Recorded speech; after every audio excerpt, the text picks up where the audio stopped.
بسم الله الرحمن الرحيم. الحمد لله رب العالمين، والصلاة والسلام على أشرف الأنبياء والمرسلين وعلى آله وأصحابه أجمعين، أما بعد.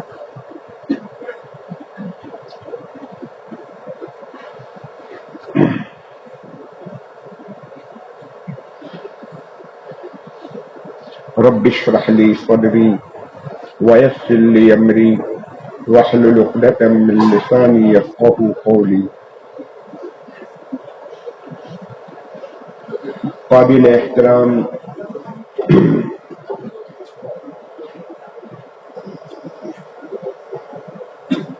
ناظم مدرسہ اور اساتذہ کرام اور عزیز طلباء،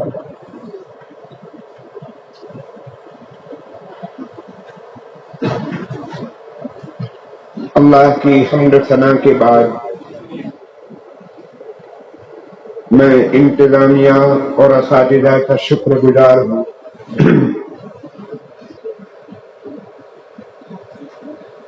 کہ انہوں نے مجھے یہ اعزاز اور اکرام بخشا۔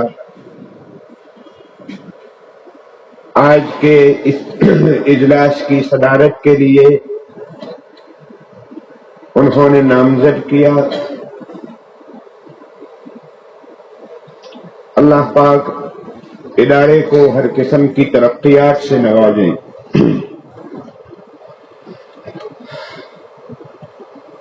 پروگرام میں شرکت کر کے میں خوشی محسوس کر رہا ہوں۔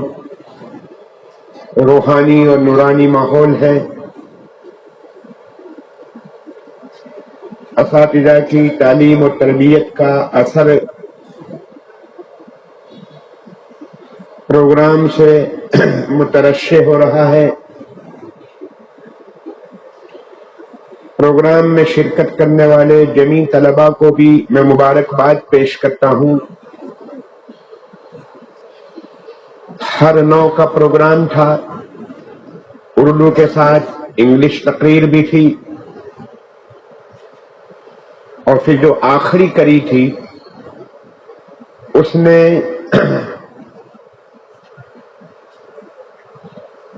ہمیں 300-400 سال پیچھے تاریخ کے جروکے میں پہنچا دیا۔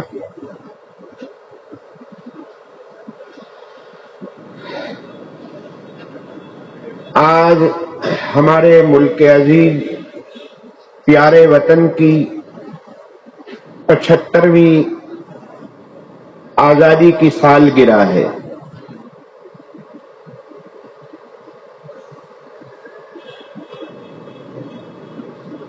اور 76واں یوم آزادی ہے، لیکن معلوم نہیں کس مصلحت سے، کیا اس کے پیچھے راز تھا کہ اس کو 75ویں یوم آزادی کہا گیا ہے۔ حساب کو دیکھا جائے تو یہ 76ویں بنتی ہے۔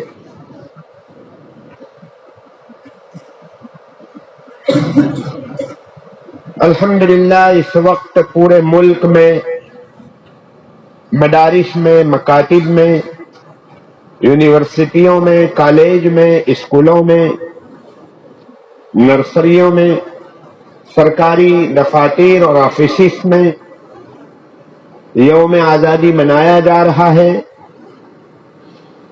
اور 75واں ہونے کی بنیاد پر، یعنی ڈائمنڈ جوبلی اس کو کہا جا سکتا ہے۔ کسی بھی ادارے کے 40 سے 60 سال کا جو درمیانی عرصہ ہوتا ہے، اس میں جو پروگرام ہوا کرتا ہے اس کو سلور جوبلی کہتے ہیں، اور 60 سے لے کر 80 سال کے بیچ والے عرصے میں جو پروگرام ہو، یا کسی ادارے کے 60 سے 80 سالہ جو عرصہ حیات ہو، اس کو ڈائمنڈ جوبلی کہتے ہیں، اور 80 سے لے کر 100 سالہ درمیانی عرصے میں ہونے والے پروگرام کو، منائی جانے والی تقریب کو گولڈن جوبلی کہتے ہیں۔ ہمارے ان اساتذہ نے سلور جوبلی بھی اپنی آنکھوں سے دیکھی ہے۔ 1997 میں آزادی کے 50 سال کے اختتام پر وہ منائی گئی تھی، اور آج اس وقت امرت مہوتسو کے نام سے بہت جوش و خروش کے ساتھ یوم آزادی منایا جا رہا ہے۔ ہم اپنے اس ملک کی آزادی پر، یوم آزادی پر بے حد مسرور ہیں۔ ہم سب کے لیے یہ شکر گزاری کا موقع ہے۔ 15ویں اگست ہمارے اس ملک میں 2 تاریخ بہت زیادہ اہمیت کی حامل ہے، 15ویں اگست اور 26 جنوری۔ 15 اگست 1947 میں ملک آزاد ہوا، اور 26 جنوری 1950 میں ہمارا اپنا آئین، اپنا قانون اور اپنا سنویدھان عمل میں آیا، نافذ ہوا۔ یہ دونوں ہی تقریبات ہمارے لیے بہت اہمیت رکھتی ہے۔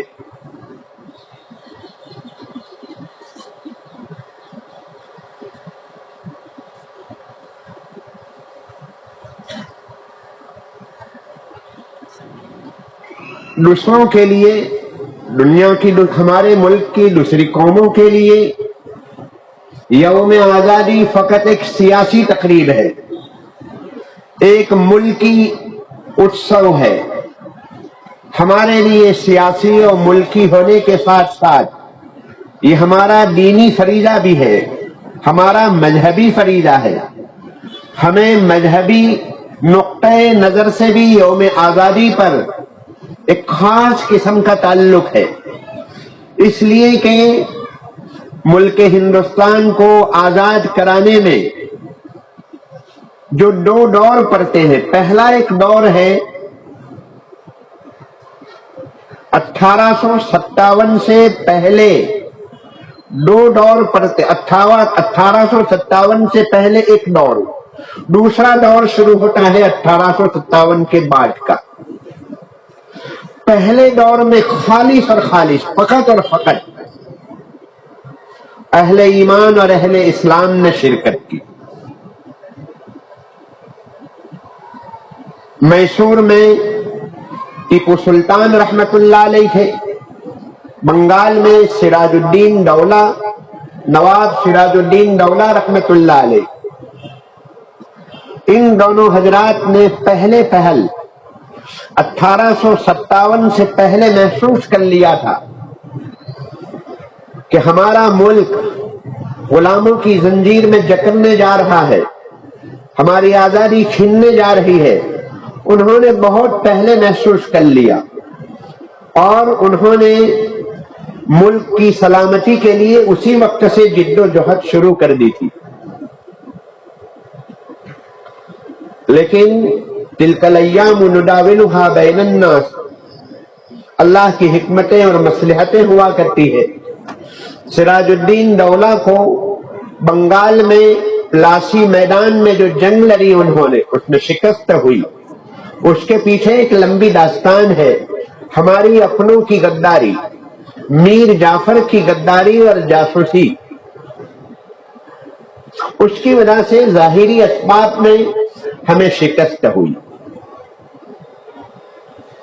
چاروں طرف سے حالات کا جائزہ لینے کے بعد ہمارے اکابر نے یہ محسوس کیا کہ اگر انگریزوں سے ملک کو بچانا ہے،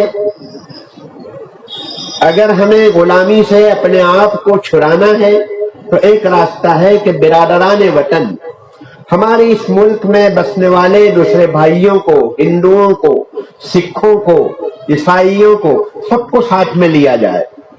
تو پھر اس وقت گاندھی جی کو ساؤتھ افریقہ سے بلایا گیا، مہاتما کا لقب دیا گیا، اور پورے ملک کا دورہ کرایا گیا، تاکہ برادران وطن کی معیت میں ساتھ لے کر پھر جنگ آزادی لڑی جائے۔ پہلی جنگ آزادی میں یہ 2 حضرات تھے، اسی کے ساتھ ساتھ شاہ ولی اللہ محدث دہلوی رحمت اللہ علیہ، شاہ عبدالعزیز محدث دہلوی رحمت اللہ علیہ، شاہ محمد اسحاق دہلوی رحمت اللہ علیہ، سید احمد شہید رحمت اللہ علیہ، اسماعیل شہید رحمت اللہ علیہ، اور اس طرح کے بے شمار ہمارے اکابر اور مشائخ سینہ سپر ہو گئے اور میدان میں یہ لوگ آ گئے. اپنی ساری مصروفیتوں کو چھوڑ کر انہوں نے محسوس کیا کہ آئندہ اگر اسلام اور ایمان کی بقا اور اگر ہم ہندوستان میں مسلمانوں کی بقا اگر چاہتے ہیں تو پھر اس کا یہی طریقہ ہے. تو الحمدللہ اپنا دینی فریضہ سمجھتے ہوئے، مذہبی فریضہ سمجھتے ہوئے انہوں نے دل و جان سے حصہ لیا. 1603 میں یہاں ایسٹ انڈیا کمپنی کی بنیاد ڈالی گئی. تجارت کے عنوان سے انگریز یہاں پر آیا اور 1813 میں سورت میں سب سے پہلی کوٹھی ڈالی گئی، اس کے بعد کلکتہ میں ڈالی گئی، پھر بعد میں دوسرے شہروں میں کوٹھیاں ڈالی گئی. ہمارے ان حضرات اساتذہ کو اور انتظامیہ کو یقیناً ضرور معلوم ہوگا کہ وہ کوٹھی کس مقام کے اوپر ڈالی گئی تھی. ہمیں اپنے علاقے کے مجاہدین آزادی کی تاریخ، ان کے نام، اتے پتے معلوم ہونے چاہیے. فقط مشہور مجاہدین جو آزادی ہے اسی پر اکتفا نہ کیا جائے. ہمارے علاقے میں کون کون مجاہدین آزادی تھے؟ فقط تحریک جنگ آزادی میں شرکت کر لینا کافی نہیں، اس کا ثبوت بھی ضروری ہے، وجود کافی نہیں. اب یہ زمانہ وہ نہیں رہا ہے کہ ہم خالصۃ للہ شرکت کریں اور اپنے نام کو چھپائیں. نہیں، اب آج کا زمانہ، آج کا تقاضا یہ ہے کہ ہمیں اس کا ثبوت بھی فراہم کرنا ہوگا.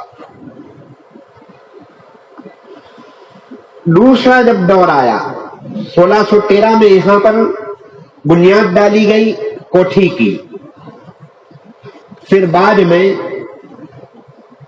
1800 کے اوپر والا جو پہلا عشرہ تھا اس میں جزوی طور پر انگریز کی حکومت یہاں پر علاقوں میں، کچھ علاقوں میں قائم ہوئی،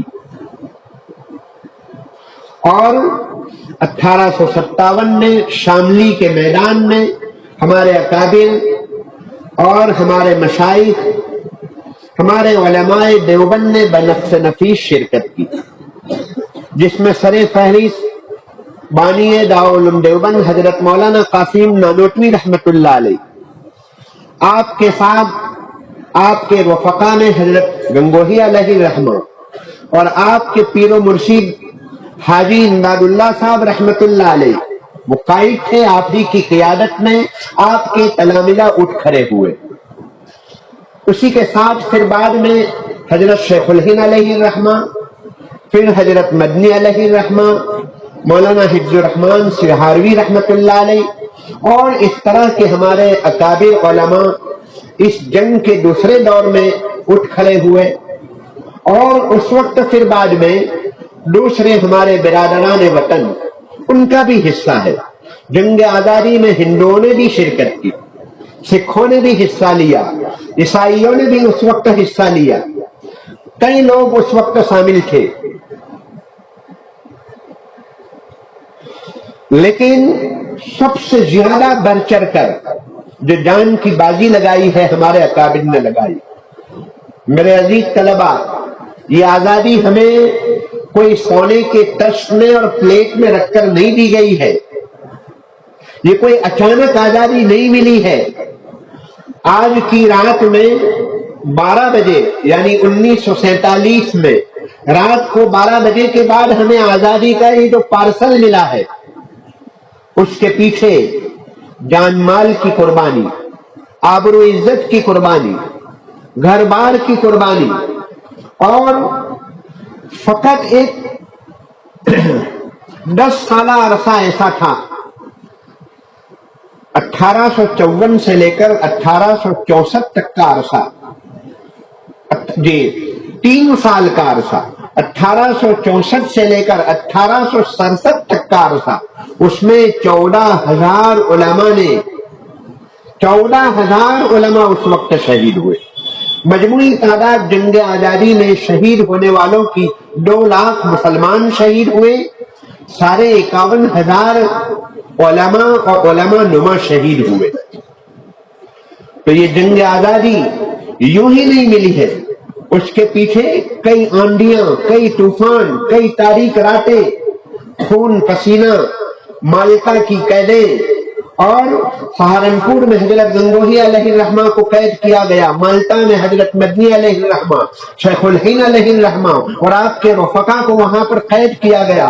حضرت مولانا قاسم نانوتوی رحمت اللہ علیہ کے نام کا وارنٹ نکلا، لیکن آپ روپوش رہے، گرفتار نہیں ہوئے۔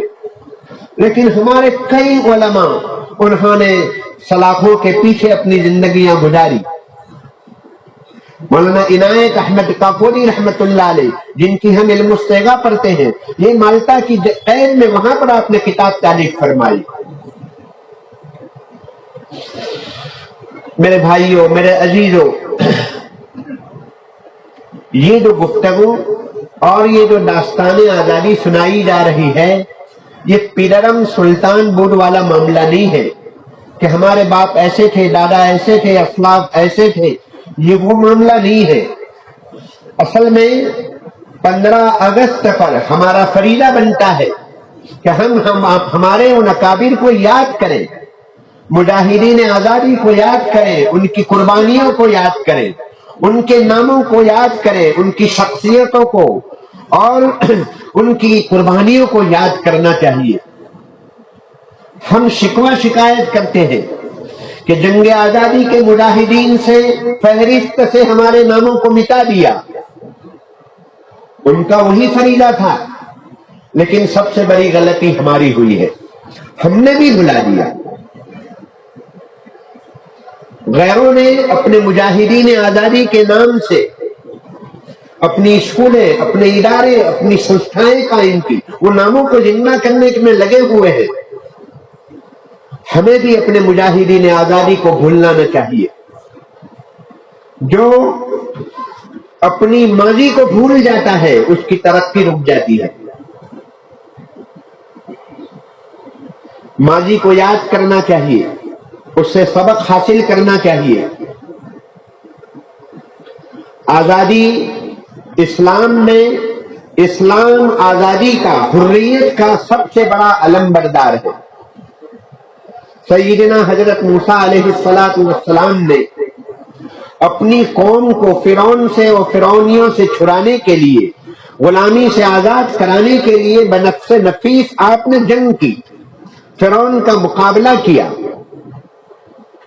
حریت اور آزادی، عربی قوم پڑھنے والے طلباء کو معلوم ہوگا کہ جدہن جد، حزلہن حزل، 3 چیزیں ایسی ہے کہ اگر مزاحن بھی کہی جائے تو وہ حقیقت بن جاتی ہے، واقع ہو جاتی ہے۔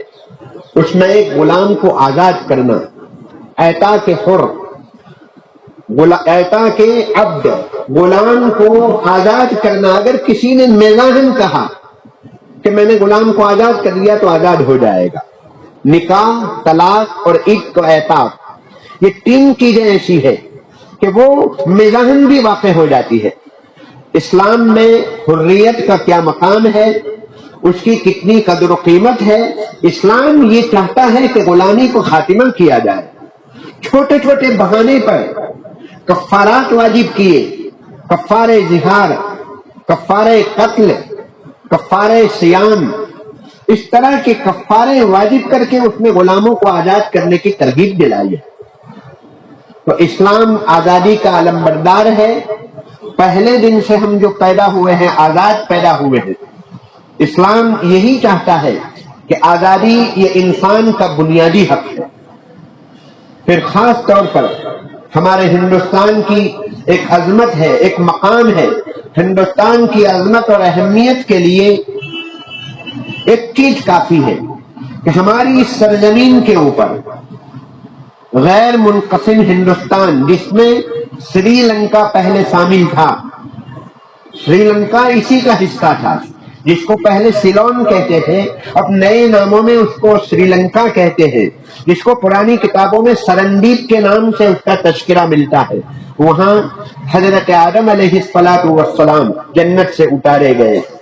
روایات میں ضعف ہے، لیکن پھر بھی یہ چیز معروف اور مشہور ہے علماء کے وہاں، علماء کی تقریروں میں یہ چیزیں بار بار ملتی ہے۔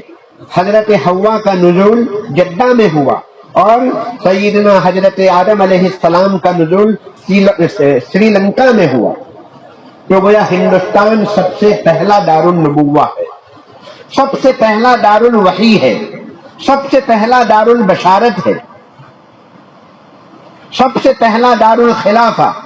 انی جاعل فی الارض خلیفہ، حضرت آدم علیہ السلام کو اللہ پاک نے اپنا خلیفہ بنا کر بھیجا، تو سب سے پہلا دار الخلافہ ہندوستان ہے۔ یہ کہیے کہ سب سے پہلا انسان ہندوستان میں پیدا ہوا، سب سے پہلا حاجی ہندوستان سے حج کرنے کے لیے گیا، حضرت آدم علیہ السلام سب سے پہلے حج کرنے کے لیے گئے، سب سے پہلے نبی ہندوستان میں پیدا ہوئے۔ انہی حقائق کے پیش نظر علامہ اقبال نے سارے جہاں سے اچھا ہندوستان ہمارا، یہ جو اشعار ابھی پڑھے گئے یہ انہی حالات کے پیش نظر پڑھے گئے۔ بعد میں علامہ اقبال کا ایک دوسرا ترانہ بھی آیا ہے جو اس کے برعکس ہے، جس میں سارا جہاں ہمارا، وہ جو اشعار ہیں، وہ کلمات ہیں، اس کو بھی پڑھانا چاہیے، دونوں کو جمع کر لینا چاہیے۔ علامہ اقبال نے بعد میں رجوع کر کے ایک دوسرا کلام منظوم کیا تھا، تو حریت اور آزادی، اسلام میں اس کا کیا مقام ہے، کیا حیثیت ہے۔ نمبر 2 پر ہمارے اکابر نے جنگ آزادی میں کیا شرکت فرمائی، اس کی کیا تاریخ ہے۔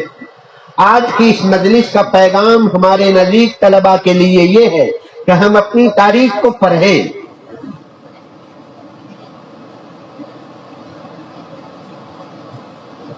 ہند میں علماء کا شاندار ماضی، سید محمد میاں رحمت اللہ علیہ کی کتاب ہے، ایک اور ہے سید محمد میاں صاحب کی تحریک آزادی۔ تحریک آزادی، ہند میں علماء کا شاندار ماضی، یہ 2 کتابیں بہت اہم ہے، بنیادی ہے، یہ ہمارے طلباء کے مطالعے میں ہونی چاہیے۔ بلکہ میری عزیزانہ درخواست رہے گی کہ 15 اگست اور 26 جنوری آنے سے 1 مہینہ پہلے ہر جمعرات کو یا ہر سنیچر کو یا ہفتے میں 1 دن کے لیے جنگ آزادی کے اوپر کلام ہونا چاہیے، اس کے اوپر کچھ دروس آنے چاہیے۔ یہ 1 دن کی بات نہیں ہے، 1 مہینے تک پورا ماحول یہ بنے گا تو پھر یہ ہماری تاریخ زندہ رہے گی۔ جنہوں نے اپنا ماضی سے رشتہ توڑ دیا وہ قومیں مٹ گئی دنیا سے، صفحہ ہستی سے ان کا وجود ختم ہو گیا۔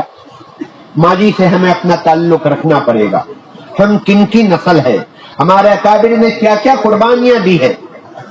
تامسن کہتا تھا، ایک انگریز تامسن، وہ یہ کہتا تھا کہ میرے پیدا کرنے والے کی قسم 51,000 علماء میں سے کسی نے بھی اپنی گردن نہیں جھکائی۔ ان کو رجوع کرنے کے لیے کہا گیا، کہا کہ اتنا کہہ دو ہم آپ کو چھوڑ دیں گے، وہ کہتا ہے کسی نے اپنی گردن نہیں جھکائی۔ بڑی جانفشانی، بڑی وفاداری کے ساتھ، بہت زیادہ مخلصانہ انداز میں انہوں نے اپنی قربانیاں دی ہے۔ میرے بھائیوں، میرے عزیز طلباء، انگریز کو اس ملک سے ہٹانا اور بھگانا کوئی آسان کام نہیں تھا۔ ایک انگریز یہ کہتا تھا اگر آسمان بھی ہم پر گرانا چاہے تو ہم اس کو نہیں گرنے دیں گے اپنے اوپر۔ لیکن اس قوم کو جو تن کے اجلے تھے، سفید تھے، من کے کالے تھے، ایسی قوم جن کا سورج غروب نہیں ہوتا تھا، جہاں جاتے ہیں آپ ملکوں میں آگے بڑھتے چلے جائیے، ادھر سے آپ مشرق سے آئیے، آسٹریلیا سے اپنا سفر شروع کیجئے، پھر ایشیا، پھر بعد میں افریقہ، اور پھر بعد میں یوروپ، بعد میں امریکہ تو بعد میں وجود آیا۔ ان ملکوں کے اندر ان کی کالونیاں بنی ہوئی تھی، ان کی حکومتیں تھی، جگہ جگہ انہوں نے اپنی حکومتیں قائم کی تھی. ان کا سورج غروب نہیں ہوتا تھا. ایک ملک میں سورج غروب ہوا اور سورج دوسرے ملک میں آگے جا کر بڑھا، وہاں بھی ان کی حکومت. وہاں غروب ہوا، سورج آگے بڑھا، وہاں بھی ان کی حکومت ہوتی تھی. بڑی شاطر و مکار قوم تھی. ان کو شکست دینا اتنا آسان نہیں تھا. لیکن ہمارے ان نہتے علماء و مشائخ نے بے سر و سامانی کے عالم میں انہوں نے کیا ان کا اخلاص تھا، کیا وفاداری تھی، کیسی روحانی طاقتیں تھی. الحمدللہ 90 سال کے مختصر عرصے میں انہوں نے ان کو در بدر کر دیا. 1857 میں ان کی ہندوستان کے اوپر حکومت قائم ہوئی اور لال قلعے پر لہرانے والا جو ہمارا ہلالی پرچم تھا اس کو اتار کر انہوں نے یونین جیک وہاں پر لگایا. یہ یونین جیک 90 سال تک وہاں پر رہا. پھر الحمدللہ 1947 میں سب سے پہلے لال قلعے کے اوپر ہمارے سب سے پہلے وزیر اعظم جواہر لال نہرو کے ہاتھوں ہمارا یہ ترنگا وہاں پر لہرایا گیا. آج اس کو 75 سال ختم ہو رہے ہیں. میرے بھائیوں، یہ آج کا ایک سبق تو میں نے اپنے طلباء کو خاص طور پر میری عاجزانہ درخواست ہے کہ آپ چھٹی کے اوقات میں، خارج اوقات میں اپنی تاریخ کو پڑھیں. مجھے امید ہے کہ کوئی تاریخ کی کتابیں برائے مطالعہ بھی الگ الگ درجوں میں ہوگی. اگر نہیں ہے تو برائے مطالعہ کے نام سے ایسی کچھ کتابیں داخل نصاب ہونی چاہیے. چاہے اس کو درسن سبقن نہ پڑھایا جائے، لیکن طائرانہ تاریخ کے اوپر ایک نظر ہمارے طلباء کی ہو جانی چاہیے. کئی کتابیں ہیں. تحریک آزادی کے نام سے حضرت مولانا ابوالکلام آزاد رحمۃ اللہ علیہ، جو سب سے پہلے 1947 میں ہماری حکومت بننے کے بعد سب سے پہلے وزیر تعلیم مولانا ابوالکلام آزاد رحمۃ اللہ علیہ تھے. کیا کیا قربانیاں وجود میں آئی، ایک لمبی داستان ہے. ناموں کی فہرست کو جمع کیا جائے تو سینکڑوں سے متجاوز علماء کے نام ملیں گے آپ کو، جنہوں نے بہت بڑھ چڑھ کر حصہ لیا ہے. میرے بھائیوں، آزادی تو ہمیں مل چکی. حضرت مولانا علی میاں صاحب رحمۃ اللہ علیہ فرمایا کرتے تھے کہ ہم نے ہندوستان کی زمین کو آزاد کرا لیا، لیکن ہمارا ضمیر، ہمارا دل ابھی بھی غلام ہے. دل ابھی بھی غلام ہے.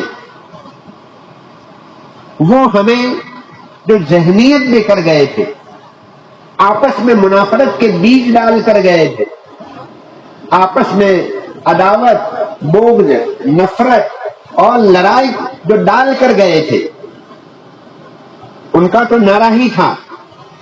کیا نعرہ تھا ان کا؟ تقسیم کرو، لڑاؤ، آپس میں پھوٹ ڈالو، ڈیوائڈ اینڈ رول. یہ ان کا عقیدہ تھا. ہر جگہ انہوں نے یہی کیا ہے، ڈیوائڈ اینڈ رول کے اوپر عمل کیا.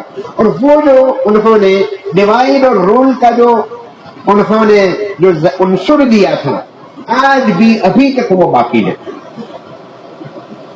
ان کا جو فریضہ ہے وہ اہل سیاست جانے. ہمارا پیغام محبت ہے، جہاں تک پہنچے. ہمیں محبت کے دیپ جلانا ہے. لگا سکو تو باغ لگانا، آگ لگانا مت سیکھو.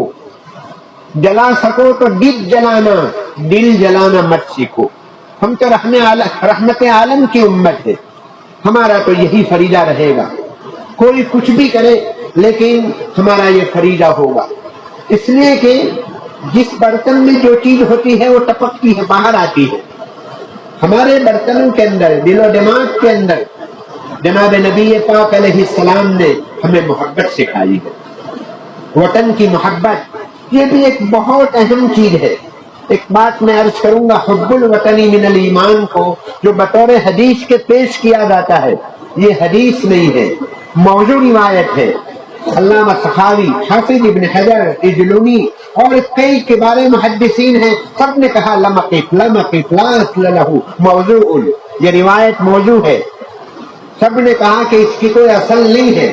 لہذا جناب نبی پاک علیہ السلام کی طرف نسبت کر کے یہ نہ کہا جائے کہ حضور کا ارشاد ہے حب الوطنی من الایمان، یہ نہ پڑھا جائے. ہاں علامہ سخاوی علیہ الرحمہ نے یہ کہا ہے کہ معنی ثابت ہے. اس سلسلے میں بھی علماء کا اختلاف ہے کہ معنی ثابت ہے یا نہیں، لیکن اتنی بات ضرور ہے، وطن کی محبت کئی حدیثوں سے مستنبط ہے اور ماخوذ ہے. جناب نبی پاک علیہ السلام ہجرت کر کے جب مکہ مکرمہ سے نکلے ہیں اور ایک خاص مقام پر جب پہنچے تھے، رابغ نامی مقام، جہاں سے مکے کا راستہ بدل رہا تھا، اپروچ روڈ جس کو کہتے ہیں، دیہات سے آنے والا راستہ جب ہائی وے سے ملتا ہے تو اس طرح کا ایک راستہ پڑ رہا تھا جہاں سے اب مکہ مکرمہ اوجل ہو رہا تھا، وہ راستہ یہاں پر ختم ہو رہا تھا. تو جناب نبی پاک صلی اللہ علیہ وسلم نے اس موقع پر ارشاد فرمایا تھا، لولا قومک لم یخرجونی لما سکنت غیرکی. اے مکہ، اگر تیرے باشندے مجھے نہ نکالتے تو میں مکے سے نہ نکلتا.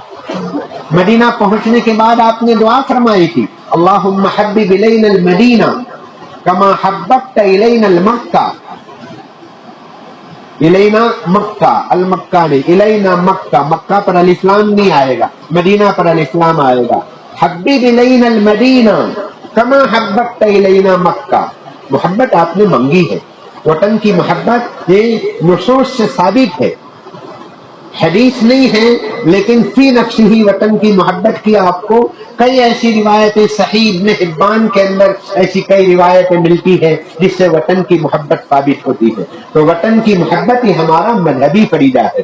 ہم کسی کے کہنے پر یوم آزادی نہیں منا رہے ہیں، یوم آزادی منانا ہمارا مذہبی فریضہ ہے.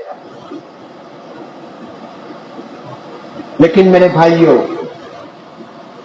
ہندوستان کو آزاد کرانے کے پیچھے ہمارے اکابر کے جو مقاصد تھے وہ مقاصد حاصل ہوئے یا نہیں. انہوں نے جو خواب دیکھا تھا، ان کے سامنے جو منصوبے تھے، وہ منصوبے پائے تکمیل تک پہنچے یا نہیں پہنچے، اس کا جائزہ لینے کی ضرورت ہے اور ہمیں اس سلسلے میں جد و جہد کرنے کی ضرورت ہے. ہمارے مشائخ کے لائحہ عمل کو، ان کی ڈالی ہوئی بنیادوں کو اور ان کے مقاصد کو بروئے کار لانے کے لیے ہمیں بھی اگر موقع آئے وطن کے لیے تو ہمیں بھی اپنی جان کی بازی لگانی چاہیے. ہندوستان اس دھرتی کے اوپر ہماری مسجدیں ہیں، ہمارے مدرسے ہیں، ہمارے مکاتب ہیں، ہماری انجمنیں ہیں، ہمارے ہسپتال ہیں، ہمارے دواخانے ہیں، ہماری کیا کیا سنستھائیں اس قوم کے اوپر موجود ہیں. اور اس زمین کے اندر ہمارے کیسے کیسے علماء اور اکابر اور مشائخ یہاں پر آرام فرما ہے. یہ بہت قیمتی سرزمین ہے، یہ معمولی سرزمین نہیں ہے. لہذا ہمیں اپنے اکابر کی دھرتی سے محبت ہونا چاہیے. ہماری قربانیوں کو پوری دنیا جانتی ہے لیکن فراموش کیا جا رہا ہے. پٹا پٹا پٹا پٹا بوٹا بوٹا حال ہمارا جانے ہے، جانے نہ جانے گل ہی نہ جانے باغ تو سارا جانے ہے. ہم گل ہیں اس ہندوستان کے، اس باغیچے کے، لیکن ہمیں پتہ نہیں ہے. لیکن سب کو معلوم ہے یہاں کی ایک تاریخ ہے. لیکن میرے بھائیوں، آج اس تاریخ کو بھی مٹایا جا رہا ہے، ناموں کو مٹانے کی کوشش کی جا رہی ہے. لیکن ہمارا فریضہ ہوگا کہ ان ناموں کو زندہ کریں. ہم اپنے اکابر کی ہستیوں کو، ان کی تاریخ کو پڑھیں، اس کو زندہ کریں، زندہ رکھیں، ان کے ناموں کو عام کریں. یہ ہمارا فریضہ بنتا ہے. میں اپنے عزیز طلبہ سے دو پیغام، ایک تو خاص طور پر پہلا پیغام تاریخ کا مطالعہ کرنا، نمبر 2 کے اوپر اس ہندوستان میں اپنے اخلاق کا مظاہرہ کرنا، محبتوں کو عام کرنا، نفرتوں کو مٹانا، عداوتوں کو مٹانا، عصبیت کو مٹانا. ہم جہاں تک جتنا بھی کر سکیں ہمیں محبت کو عام کرنا ہے. انشاءاللہ نا امیدی کی ضرورت نہیں ہے. یہ اس وقت جو حالات ہیں، حالات اللہ کی حکمت ہوتی ہے. شکست، کبھی کبھی ہار ہوئی، یہ اللہ کی حکمتیں ہوا کرتی ہے. لیکن مایوس ہونے کی ضرورت نہیں. حالات آتے ہیں، ہمیں بہت کچھ سکھانے کے لیے آتے ہیں، بہت کچھ اللہ کی حکمتیں ہوا کرتی ہے. آسان تکرہوا شیئا وہو خیر لکم. کبھی کبھی ظاہری حالات برے ہوتے ہیں لیکن بباطن اندرونی طور پر اس میں بڑی خیر ہوا کرتی ہے. بہت سے ایسے مواقع آئے جس میں ظاہر میں شر نظر آتا تھا لیکن پھر بعد میں خیر وجود میں آیا. یہ اللہ پاک کی حکمتیں ہوا کرتی ہے، لہذا مایوس ہونے کی ضرورت نہیں. انشاءاللہ بہت جلدی ہمارے اس ملک کے اندر بھی اسلام کا کلمہ بلند ہوگا، اکابر کا خون انشاءاللہ رائے گا نہیں جائے گا، وہ قربانیاں انشاءاللہ رنگ لائے گی. اللہ کی ذات سے ہمیں پوری امید ہے، لہذا مایوس ہونے کی ضرورت نہیں ہے. بس یہی بات ہے، اللہ سے ہمیں دعائیں کرنی ہے، اکابر کے ناموں کو، ان کی تاریخ کو پڑھنا ہے، زندہ کرنا ہے، اور ہمیں اپنے اخلاق کو عام کرنا ہے. اخلاق یہی اس وقت چیز ہے، اخلاق کے ذریعے جیتا کرتے ہیں. علامہ اقبال نے اخلاق کو فاتح عالم قرار دیا ہے. دنیا کو فتح کرنے کے لیے اگر کوئی ہتھیار ہے تو محبت ہے. میٹھے بول میں جادو ہے. میٹھے بول سیکھو، زبان کے بول کو میٹھا بناؤ. کوئی بسوں میں، ٹرینوں میں، ادھر ادھر کہیں سفر کرتے ہوئے کوئی مل جائے، کوئی مسئلہ پیش آئے تو وہاں پر بہت ہی محبت کے ساتھ انشاءاللہ تھوڑی دیر میں وہ گرویدہ ہو جائے گا. کئی واقعات ہیں آج بھی الحمدللہ ہمارے اس ملک کی اکثریت، ان کے دلوں میں انسانیت ہے. ایسا نہیں ہے، انسانیت ہے، ابھی بھی ہے الحمدللہ. چند فیصد تو ہر جگہ پر چیزیں ہوا کرتی ہے، ہمیں ان چیزوں کو، اکثریت کو سامنے رکھنا ہے. مایوس ہونے کی ضرورت نہیں ہے. اخلاق کو ہمیں عام کرنا ہے. اخلاق سے جیتا کرتے ہیں، اخلاق سے مارا کرتے ہیں. ایک انگریزی میں ایک دو چار جملے ہیں اسی نوعیت کے، جس میں کہا گیا ہے کہ wealth is loss, nothing is lost. اگر تمہارا مال دولت، اگر تمہاری پونجی اور سرمایہ اگر لٹ گیا ہے تو کچھ نہیں ہوا، کچھ نہیں گیا ہے، فکر کرنے کی ضرورت نہیں ہے. اور health is loss, some thing is lost. اگر تمہاری صحت گئی ہے، تم بیمار ہو تو تھوڑا نقصان ہوا ہے. اور character is lost, everything is lost. اگر تمہارے اخلاق، تمہارے کیریکٹر، تمہاری تہذیب اگر یہ چلی گئی ہے تو سمجھو کہ تم برباد ہو گئے. ایک بس کے پیچھے لکھا تھا دل برائے فروخت. دل بنا تھا، یہ وہاں پر تصویر بنی تھی اور نیچے لکھا تھا دل برائے فروخت. اور پھر سامنے لکھا تھا قیمت ایک میٹھا بول. دل برائے فروخت، قیمت ایک میٹھا بول. میٹھے بول کے ذریعے کوئی آپ کو ترچھی نگاہوں سے دیکھے گا، آپ ریلوے کے اوپر ہیں، کوئی آپ کو ترچھی نگاہوں سے دیکھ رہا ہے، حقیر نظروں سے آپ کو دیکھ رہا ہے، لیکن آپ نے دیکھا کہ ٹرین کے اوپر، ریلوے کے اوپر، پلیٹ فارم کے اوپر ایک نل کھلا ہے، پانی ویسٹیج جا رہا ہے، ضائع ہو رہا ہے. کوئی گزرنے والا گزر جائے لیکن اہل ایمان کو وہاں سے گزرنا نہیں چاہیے. پہلے اس نل کو ہم بند کریں گے. یہ نل کو بند کرنا، پانی کو ضائع ہونے سے بچانا ہمارا اخلاقی فریضہ بھی ہے، ہمارا ملکی فریضہ بھی ہے. یہ ملک کا نقصان ہے، ہم ملک کے نقصان کو برداشت نہیں کریں گے. اور ہمارا مذہبی فریضہ بھی ہے، اللہ کی نعمت ہے پانی. اگر یہ چیزیں وجود میں آئے گی تو انشاءاللہ یہ قومیں مجبور ہو جائے گی. اخلاق کو دیکھ کر، آپ کے اندرونی اقدار کو دیکھ کر انشاءاللہ یہ قومیں مجبور ہو جائے گی. مایوسی کی ضرورت نہیں ہے. حالات کیسے ہی کیوں نہ ہو، سخت اندھیری ہو تو انشاءاللہ صبح ہونے والی ہے. گلاس میں پانی آدھا بھرا ہوا ہے، بعض لوگ یہ دیکھتے ہیں کہ آدھا گلاس خالی ہے. آپ یہ دیکھو کہ آدھا گلاس بھرا ہوا ہے، خالی ہے اس کو مت دیکھو، آدھا گلاس بھرا ہوا ہے. ابھی بھی الحمدللہ کئی ایسے تجربات ہوئے، تھوڑی سی بات کی گئی، تھوڑا اللہ کا نام پیغام پہنچایا. میں یہاں پر ایک مرتبہ میرا ہاتھ ٹوٹا ہوا تھا، راجیو راج چودھری کے وہاں پر میرا علاج چل رہا تھا. آخری ملاقات پر میں نے ڈاکٹر صاحب سے کہا کہ ڈاکٹر صاحب مجھے کوئی ہدایات، کوئی ایسی چیز سوچنائیں کہ مجھے اپنے ہاتھ کی حفاظت کے لیے کیا کرنا چاہیے. انہوں نے کہا کہ کچھ نہیں ہے، آپ کا ہاتھ برابر ہو چکا ہے، اب آپ جا سکتے ہیں. میں نے کہا ڈاکٹر صاحب میں آپ کی جگہ پر ہوتا تو میں اپنے پیشنٹ سے یوں کہتا کہ یہ ہاتھ سے کسی کو تکلیف نہ پہنچانا. کہا کہ بالکل برابر. میں نے کہا ڈاکٹر صاحب میں آپ کی جگہ پر ہوتا تو ان سے یہ کہتا کہ اس ہاتھ کے ذریعے ماں باپ کو پانی پلانا. اس طرح میں باتیں کرتا چلا گیا. وہ ڈاکٹر اپنی کرسی کو چھوڑ کر نیچے بیٹھ گیا، بالکل نیچے قدموں میں آ کر بیٹھ گیا. اور بالکل آپ دیدہ آنکھوں کے اندر آنسو میں دیکھ رہا تھا. آپ کے پاس جو تعلیمات ہے جو قرآن اور حدیث ہے، جو دولت آپ کے پاس ہے دنیا میں کسی کے پاس نہیں ہے۔ آپ کہیں بھی چلے جاؤ، اللہ رسول کا نام پہنچائیں گے، انشاءاللہ وہ آپ دیدہ ہو جائے گا۔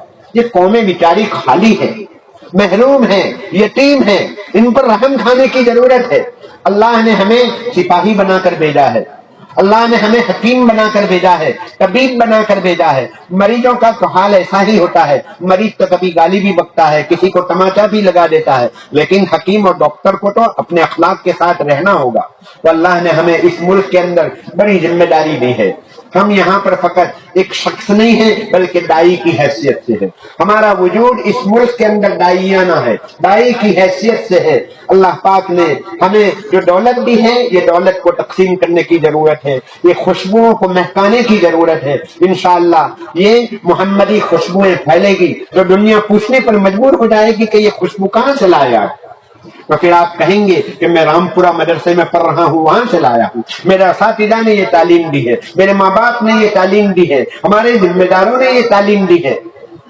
اللہ تبارک تعالیٰ ہماری اس مجلس کو بے حد قبول فرمائے۔ میں مکرر شکریہ ادا کرتا ہوں انتظامیہ کا، اتنی اچھی مجلس میں مجھے یہاں پر حاضری کے لیے انہوں نے موقع دیا اور اپنا نام، اللہ کا نام اور پیغام پہنچانے کی توفیق دی۔ میں طلباء کے چہروں مکھروں کو دیکھ کر بے حد مسرت محسوس کر رہا ہوں۔ انہی میں انشاءاللہ کل کوئی شاہ ولی اللہ پیدا ہوگا، کل کوئی حضرت مدنی ہوگا، کل کوئی حکیم الامت ہو سکتا ہے انشاءاللہ۔ اللہ پاک ان طلب عزیز سے اپنے اپنے علاقوں کے اندر اللہ پاک بے حد اپنا نام اور پیغام پہنچانے کے لیے اللہ پاک قبول فرمائے۔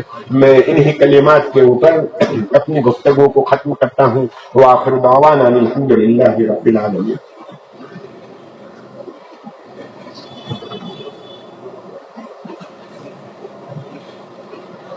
انعام تقسیم کر دے گا؟ جی جی ٹھیک ہے، بھائی کے ذریعے تقسیم کرتے تو ذرا اور اچھا تھا۔ بھائی مولانا اسد نہیں، اچھا ٹھیک۔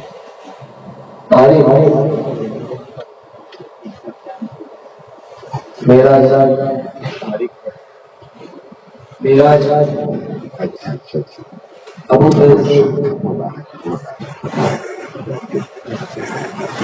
تاریخ لکھی ہے اس کے ذریعے۔ ہم تاریخ ساز ہیں لیکن تاریخ نویس نہیں ہے، تاریخ بناتے ہیں لیکن تاریخ لکھتے نہیں ہیں۔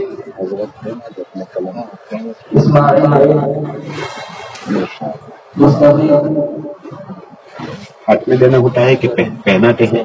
پہناتے ہیں۔ ارے بیٹا ماشاء اللہ، مبارک ہو، مبارک ہو۔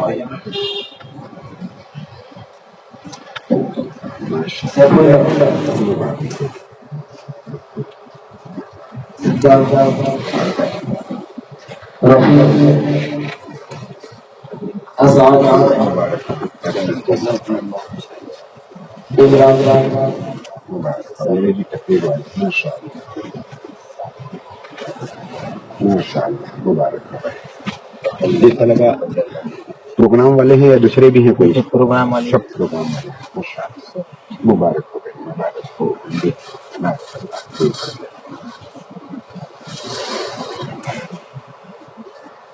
اللہ، مبارک ہو۔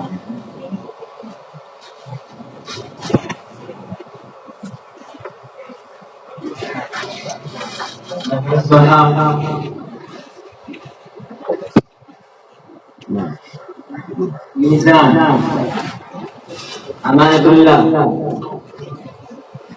حفیظ حسیب الرحمن اور وہ تاریخ مزمل رکھو اپنے پاس، دو چار الگ الگ تاریخ ہیں۔ علی راشد رضوان اسماعیل توصیف ریحان۔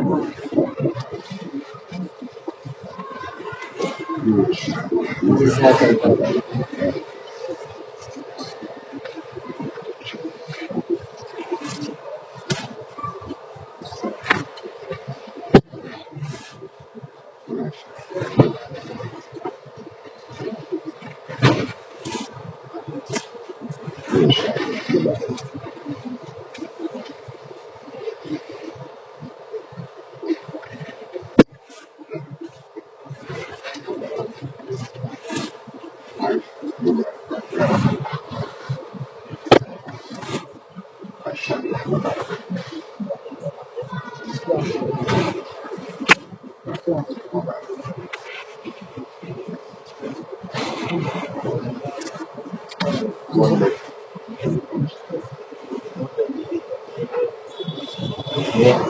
ریحان کا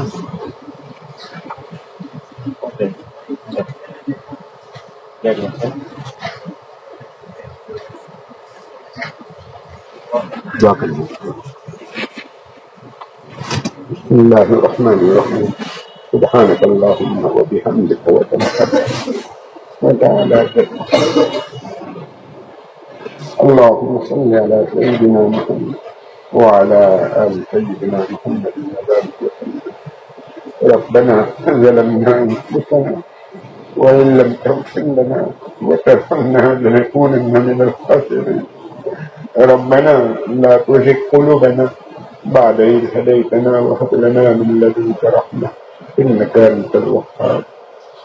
اللهم حبب إلينا الإيمان وزينه في قلوبنا وكره إلينا الكفر والفسوق والعصيان. اللهم اجعلنا من الراشدين.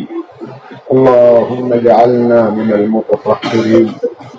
اللهم اجعلنا من عبادك الصالحين. اے اللہ ہماری اس مجلس کو شرف قبول عطا فرما.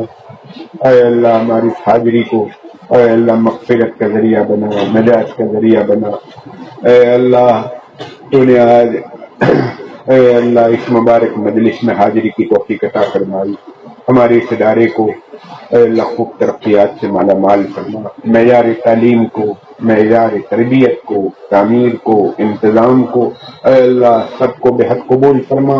سب کے معیار کو بلند سے بلند تر فرما. اے اللہ ہماری عزیز طلباء کو دین کی دعوت کے لیے، تیرا نام اور پیغام پہنچانے کے لیے، چہار دانگ عالم کے لیے قبول فرما. اللہ قبول فرما. اے اللہ ہمارے ان طلبہ عزیز کو اللہ دین کے دائی بنا، دین کے دائی بنا، اسلام کے سپاہی بنا. اے اللہ گھر گھر در در ان کو تیرا نام پہنچانے کے لیے اے اللہ مواقع عطا فرما. دین متین کی اعلیٰ خدمات و مثالی خدمات کے لیے ہم سب کو قبول فرما. اے اللہ تو نے تو پرندوں سے بھی کام لیا ہے، ابابیل سے بھی کام لیا ہے. اے اللہ ہم اے اللہ تیرے دربار میں بھکاری ہیں. اپنے دین کی خدمت کے لیے ہمیں بھی قبول فرما، ہماری نسلوں کو قبول فرما. اے اللہ کفر و شرک سے ہماری حفاظت فرما، نفاق و شقاق سے ہماری حفاظت فرما، بغض سے، حسد سے، غیبت سے، تکبر سے، اے اللہ کینہ اور کپٹ سے، قطع تعلقی سے، قطع رحمی سے، کسی کو اذیت پہنچانے سے، اے اللہ حرام لقمے سے اے اللہ تو ہماری حفاظت فرما. حلال برکت والی آسان روزی نصیب فرما، اپنی رضا نصیب فرما، اپنا تعلق نصیب فرما، اپنی معرفت نصیب فرما، اپنی محبت نصیب فرما. اے اللہ ایک لمحے کے لیے بھی ہم تجھے ناراض نہ کریں ایسی توفیق عطا فرما. اے اللہ ایسی توفیق عطا فرما. ہمارے اس ملک کی حفاظت فرما. اے اللہ ہماری اس ملک کے حکاموں کے دلوں میں نرمی پیدا فرما. اے اللہ حاکموں کے دلوں میں نرمی پیدا فرما، آپس میں محبت پیدا فرما، بھائی چارگی پیدا فرما، ایک دوسرے کے حقوق کی ادائیگی کی توفیق عطا فرما. اے اللہ ہمارے اکابر و مشائخ جنہوں نے جنگ آزادی میں شرکت کی اے اللہ ان کی کروٹ کروٹ مغفرت فرما، کروٹ کروٹ سکون نصیب فرما، بال بال مغفرت فرما، ان کے درجات کو بلند فرما.